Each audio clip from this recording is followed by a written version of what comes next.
At my mom's birthday, everything seemed normal. Then my 10-year-old called me on the phone. Get out now. What happened? I asked. Her voice shook. Get out of the house. I obeyed. It was the last time I ever stepped foot in my parents' home. 3 months later, they were begging me to forgive them. It was just a birthday, a regular, middle-of-the-road pastel and paper napkins kind of birthday. My mom had made that fruit tart she always makes when she wants to look low fruit, but still superior. My dad was telling one of his go-to stories about how hard life used to be. My sister Bianca had brought balloons and was acting like she hadn't spent the morning yelling at her kids. In other words, everything felt normal. The kind of normal you stop noticing when you live inside it. Same smells, same voices, same rhythms. A few laughs, some complaints. My daughter Freya had disappeared off somewhere to play or read. There were cupcakes, cheap wine, background music. No drama, no shouting, no tension I could feel in the air. I wasn't even thinking. I was just existing in it, floating through it, keeping my head down and my mouth shut like I'd trained myself to do.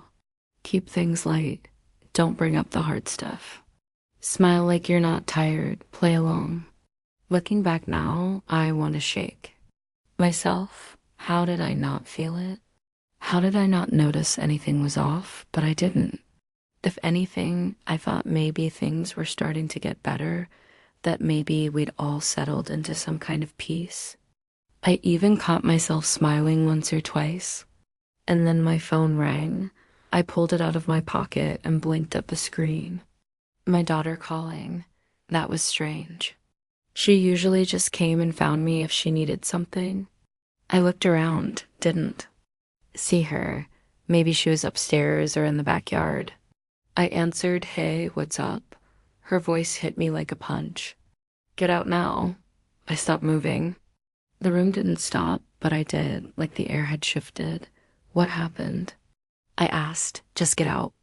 Of the house, please, right now. Her voice was shaking. She was whispering. She sounded scared. I stood up slowly. My mind went blank, then loud. What's going on? Did someone hurt her? Did she fall? Was someone in the house? I didn't ask anything else, just walked out the front door. Not a word to anyone. Not a glance at the snack table or my mom's bright smile. Not a check for my shoes. I just moved like my body had taken over, like I was outside of it, watching myself walk. When I stepped out, the air was still warm. The garden smelled like cut grass and cheap perfume. And there she was, standing by the driveway, backpack over one shoulder, her eyes locked on mine. She wasn't crying. She wasn't moving either. For a second, my heart stopped, actually stopped. Then everything caught up. I rushed over. What's going on? What happened? Can we go? She said, I don't want to talk here. Just get in the car. I looked at her, at her hands, her face, the way she clutched the straps of her bag. She wasn't injured, but she looked hollow. Did someone yell at you? I asked. Did someone say something? No, she said. Not exactly. Just please let's go. I nodded. My voice didn't work. I just turned, unlocked the car, and got in. We drove away in silence. Not fast, not dramatic, just gone. No one saw us leave. Or if they did, no one stopped us. She stared out the window. I kept my hands tight on the wheel. My brain was trying to fill in blanks I didn't have. Did she hear something? Did someone hurt her? Did someone threaten her? Was it one of the other kids? Was it my mom, my dad? Everything was possible. Every idea was worse than the one before. I wanted to ask more. I didn't. We pulled into a parking lot by an old garden center a few blocks away. It was closed, quiet. I turned off the engine, just sat there. Okay, I said finally, gently, we're alone. You can tell me now what happened. She didn't answer. I looked at her. Her hands were in her lap. She was still staring straight ahead. After a moment, she said, I don't want to go back. Not to Grandma, not to Grandpa, not to that house, not ever again. I felt like the breath had been knocked out of me.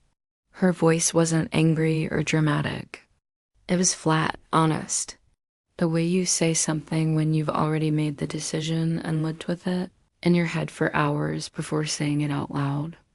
I don't understand, I said softly. I thought everything was fine. What happened? She just shook her head. Please don't make me go back.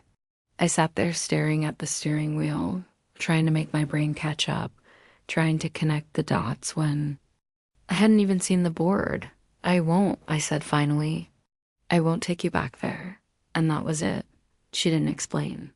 I didn't push. We just sat in silence, me wondering how I'd missed whatever she saw. Her quietly trying to hold herself together in the passenger seat. I kept trying to play the day back in my head, replaying everything. Every look, every comment, every missed moment, and I had nothing. That's what scared me the most. I didn't see it coming. I lived in that house. I knew these people, thought I knew, and she had seen something that made her want to run. And I'd never forget the way she sounded on the phone, like her life depended on getting out, like mine did too. Before any of that, though, there was a whole life that led us here. I was the oldest of two girls. You'd think that came with authority, leadership, maybe even a little favoritism. Not in my family. In my family, being the eldest meant you were the guinea pig, but let's see what happens if we do this child. When I turned 15 and got a job at the local bakery, my parents clapped like I'd just been Ned. Not because they were proud, because now I could help with the bills. We all contribute in this house, my mom said, waving off my protests when I wanted to buy myself a pair of jeans. By 16, I was handing over half my paycheck and doing weekend shifts no one asked me to take. I told myself it was noble, family-oriented, maybe even mature. Then my sister hit the same age. No job, no pressure, no mention of contributing. She got to sleep in and go to the mall with her friends while I was elbow deep in dish soap and overtime. I asked my mom once gently why that was. She's just not built the same way as you, she said, as if I was a factory model and my sister was a porcelain doll. So I swallowed it. I didn't want to be petty. I didn't want to make trouble. Besides, I was doing okay. I had plans. I had a future, or so I thought. I married young, too young probably. But I thought I was happy. My husband Vincent was charming in that low-energy, passive sort of way that makes you think he's easygoing. He wasn't. I worked a lot. I had a good job. Better than good.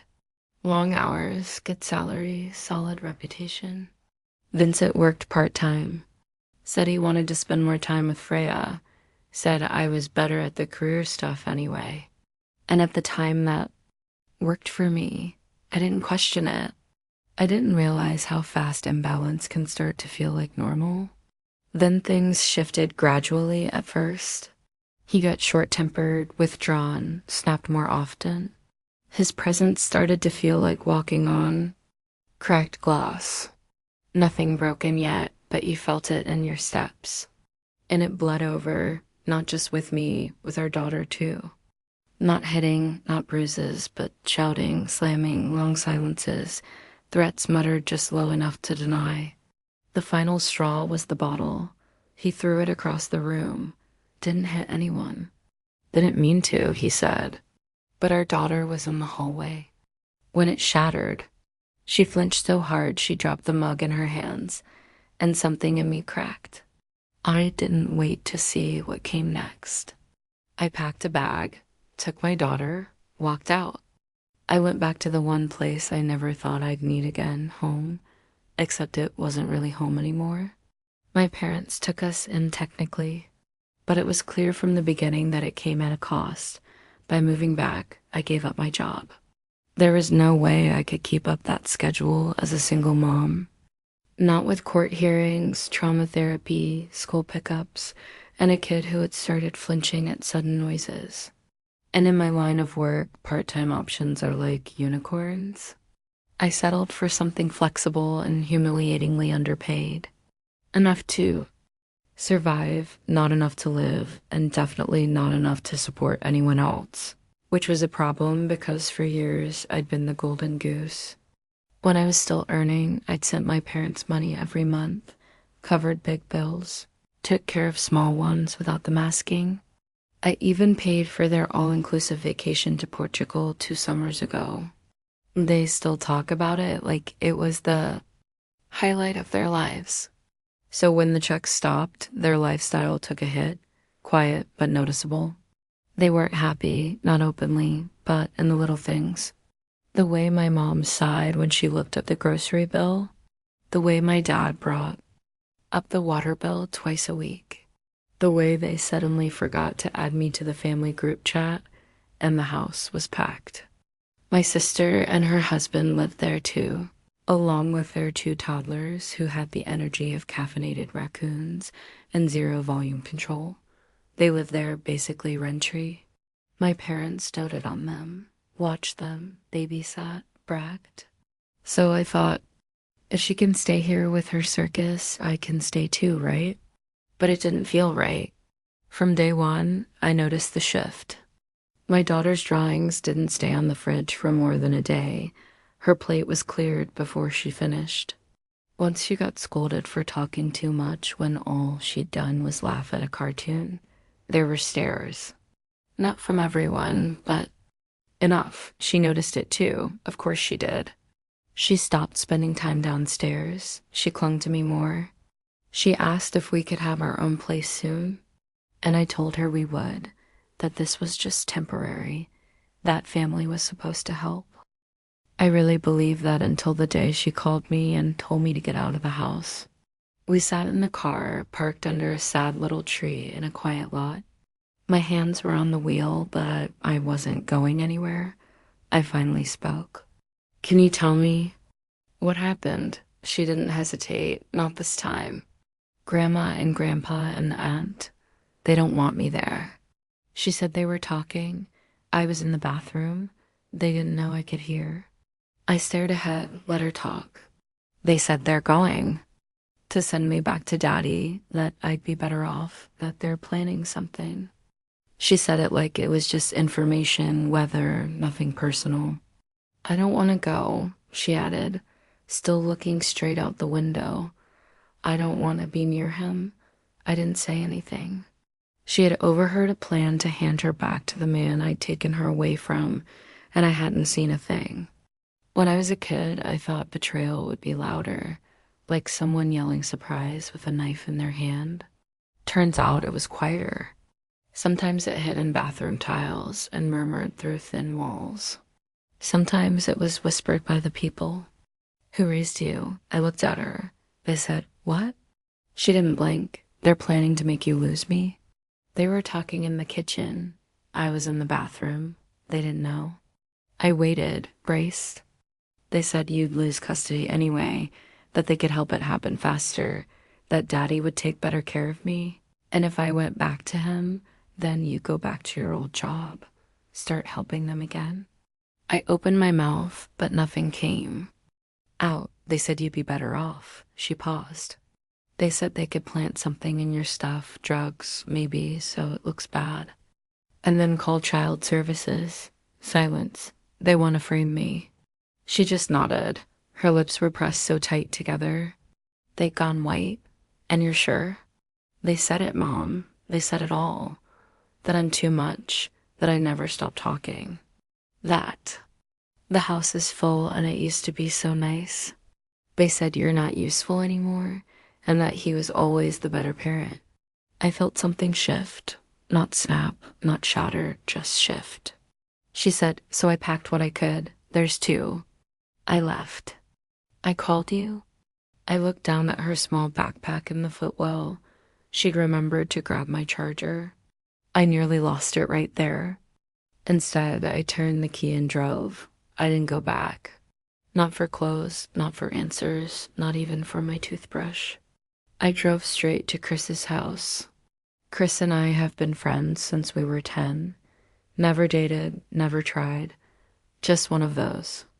Rare human unicorns, a platonic male best friend who shows up, keeps quiet, and always has extra toothpaste. He opened the door with a coffee in hand and one sock on. "I need to crash here," I said. He looked at me, then at my daughter, and stepped aside without asking questions. That's why he's still in my life. That night, we slept on his couch. Freya curled up beside me, too quiet for a kid. I stared at the ceiling, counting ceiling fan rotations and trying not to scream. My phone buzzed 17 times. I didn't check it once. The next morning, I tried to be normal. I brushed my hair, found socks that almost matched, packed my daughter's lunch, and added a napkin with a bad doodle of a cat. I kissed her cheek and said, "You're brave." She nodded. No smile, just solid bravery. We walked to school and they were there. Of course they were. My parents standing by the gate like the mafia, except with tote bags and that fake polite tension people wear when they're about to say something awful. My daughter froze. "It's okay," I said. "Go in. I've got this." She ran off. I faced the enemy. "Where have you been?" My mom snapped. No good morning, no hug, no apology. "I think you already know," I said. "We've been calling all night," my dad added. "You disappeared with her." "I didn't disappear," I said. "I removed my daughter from a place where people were plotting to destroy my life." My mom blinked. "Excuse me." I didn't flinch. "She heard you in the kitchen while you were laying out your little custody sabotage plan." "That's ridiculous," she said quickly. She must have misunderstood. Did she misunderstand the part where you were going to plant drugs on me? Her mouth opened, closed. A flush crept up her neck. "We were talking hypotheticals," she mumbled. "You've been stressed. You quit your job. The custody fight is going nowhere. You've been trying." I cut in. "I've been trying while you've been busy plotting my collapse because your spa weekends dried up." "That's not fair," my dad said. "We've helped you." I laughed, actually laughed. "You housed me after I paid your bills for years. After I booked you 2 a week in CIT and bought your damn espresso machine." My mom's eyes narrowed. "This is about money now." "This is about loyalty," I said, "which you sold for a better chance at holidays." "We just wanted what's best for her," my dad said. "You're fighting all the time." He was always so good with her. He threw a bottle at the wall while she was in the room. I snapped. He wasn't a father.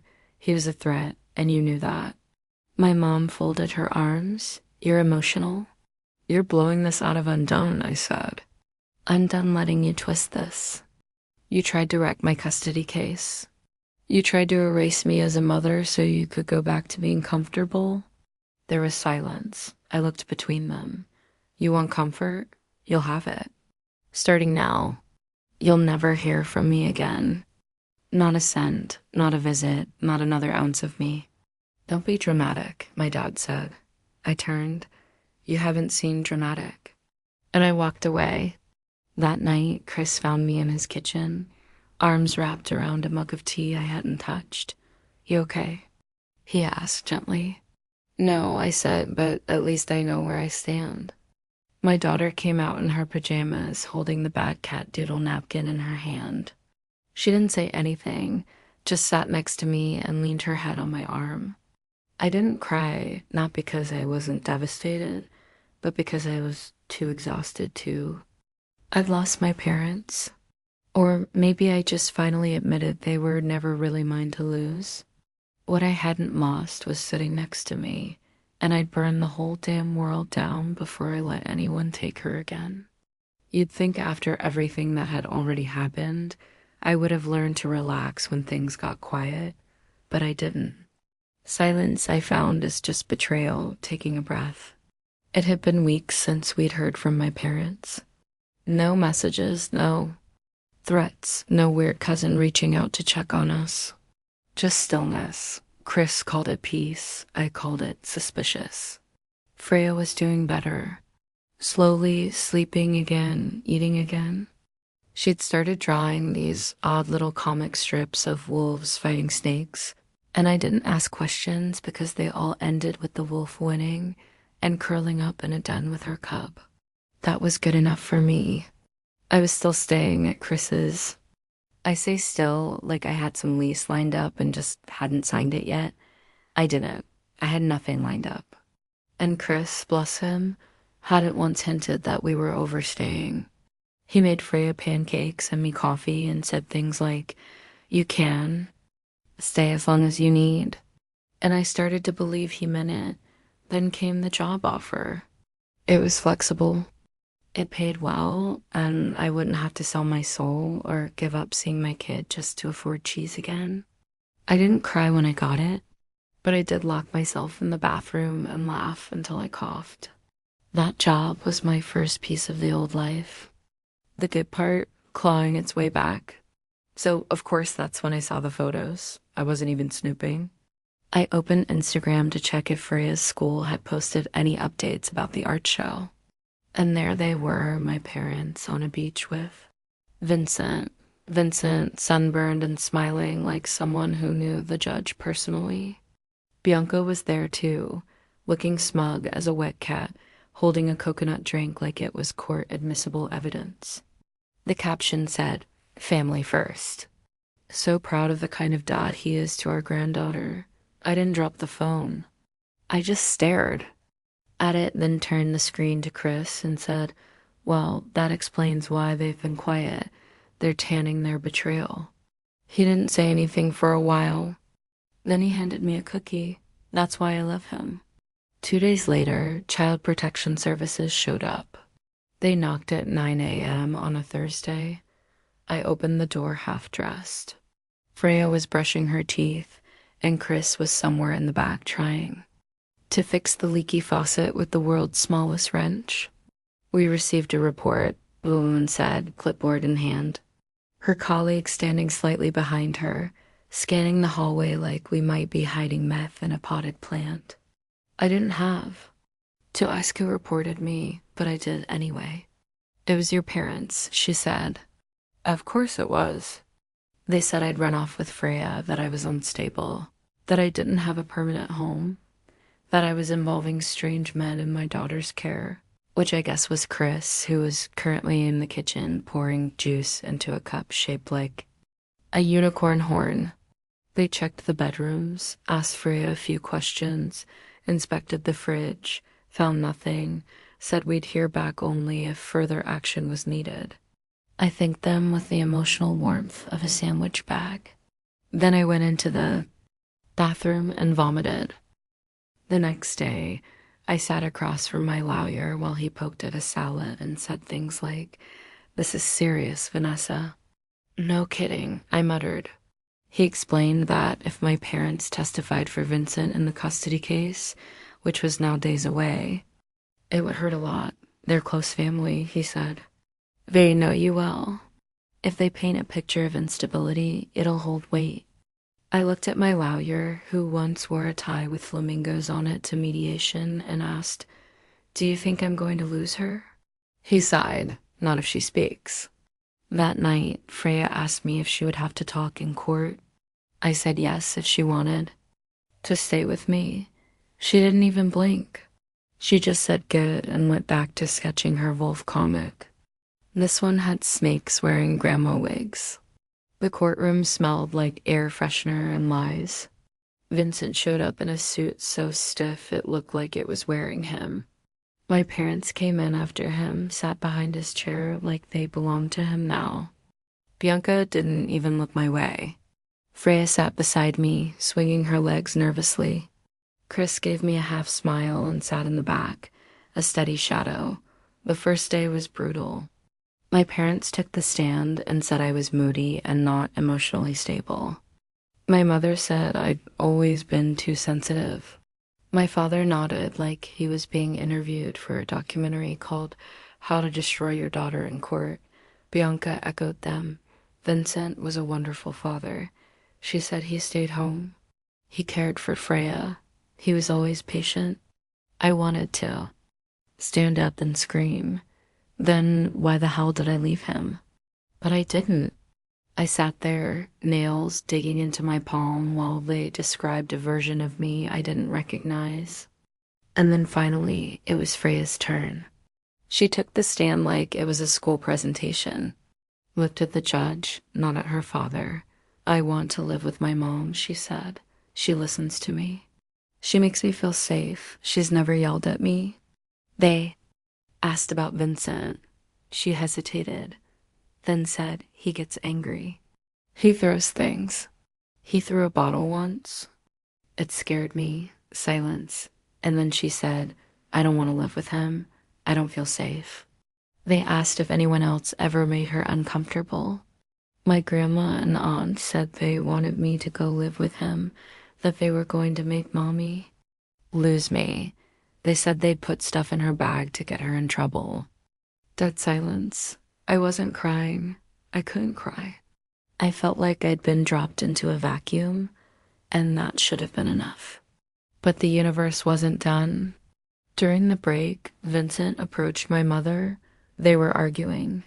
I couldn't hear the words, but I saw the motion, his hand grabbing her wrist hard, sharp. She yanked it back. My father stepped in. Vincent stormed off, and that was the last time they ever stood near him again. They didn't come back to court. My lawyer told me later they'd withdrawn their testimony and that we had enough. We returned to court. My lawyer brought the fire. He laid out the money trail, the car, the vacation, the hidden assets Vincent hadn't disclosed during our divorce. It was all there, receipts, transactions. He bought their loyalty, and then when the money stopped, so did they. The judge ruled in my favor. I got full custody, no visitation, no contact. Vincent left the courtroom red-faced and sweating. My parents didn't show up at all. The week after the ruling, their vacation photos vanished from social media. The car was gone. The glow dried up. Chris showed me a screenshot of one of my mom's posts before it was deleted. Sometimes family is the hardest lesson. I laughed. Actually laughed. Fast forward a year. I still wake up sometimes half expecting a war. But then I look over and see Chris snoring into a pillow and Freya curled up on the other side with her wolf plushie. And I remember we're okay now. Chris and I ended up together, which still surprises me. For the longest time, I didn't see him that way. I'd known him since we were kids, back when he used to eat crayons and swear he'd be a firefighter priest. Scientist when he grew up. I think I'd filed him under permanent friend material and just left him there. Turns out he'd liked me for years. He told me one night over burnt toast and dishwater wine that he never said anything because he didn't want to ruin what we had. But then something shifted. Maybe it was the way he held Freya's hand at court, or the fact he never once tried to fix me, just stood beside me while I unraveled and reassembled myself. Maybe it was just timing, maybe it was everything. All I know is one night he kissed me and I kissed him back, and suddenly the whole world made a bit more sense. He's good to me, better than I thought possible. Freya loves him. He builds cardboard, castles with her, listens to her wolf theories like they're gospel, and lets her win at Mario Kart exactly half the time. She told him the other day, "I'm glad you're part of our pack." He cried in the hallway, denies it, but I saw it. There was one attempt from my parents to reconcile. They showed up at the door one Saturday morning with pancakes. Literal pancakes. Like the smell of betrayal comes with syrup. They said they didn't understand what Vincent was really like and that maybe we could move past it all. I didn't even get to answer. Chris stepped into the hallway, looked them dead in the eye, and said, "You need to leave now." Freya peeked out and nodded like backup. They left. I haven't heard from them since. I did hear through the grapevine that things haven't been easy. For them, financially, they're struggling. Some people, extended family, old friends, cut ties after finding out what they tried to do. Apparently, trying to frame your daughter to win back a free babysitter and vacation fund doesn't play well at Bridge Club. Me? I'm doing okay. Actually, better than okay. I've got a stable job I like, a daughter who laughs in her sleep, and a partner who makes me feel safe in ways I didn't know I needed. It's not flashy. It's not perfect, but it's mine, and I'll fight like hell to keep it. Did I go too far or not far enough? Let me know in the comments. And if you haven't already, please subscribe.